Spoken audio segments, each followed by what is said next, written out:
think that if in fact she did give a false confession, it was because of what lack of any self-worth, that she thought it was better for her to go to jail than her sister, or did she believe that she wouldn't go to jail because of her obesity? Sadly, I can't imagine having this level of obesity without comorbid depression, Nancy. I'm sure this was a very depressed young woman. And maybe she thought this was actually an act of love to her sister. Who knows what weird way people frame things.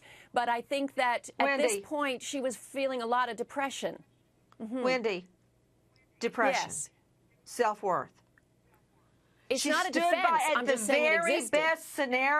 Very best scenario for her.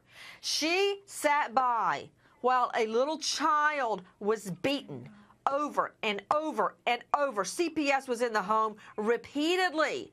They left that child with these two demons, these two she-bitches from hell, and they killed this child. So back to you, Alexis Tereszcuk, RadarOnline.com. Are you telling me that she sits by, she watches the baby get beaten to death? The mom, according to reports, takes the beaten baby, puts it in bed, and covers it up with a blanket.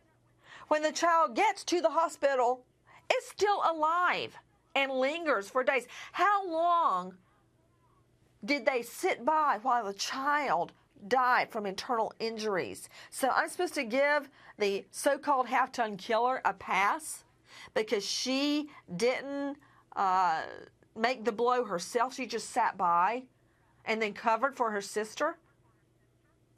She did, and there's a sweet little part of this that the mother actually wrapped him in a Winnie the Pooh blanket and put him in the bed.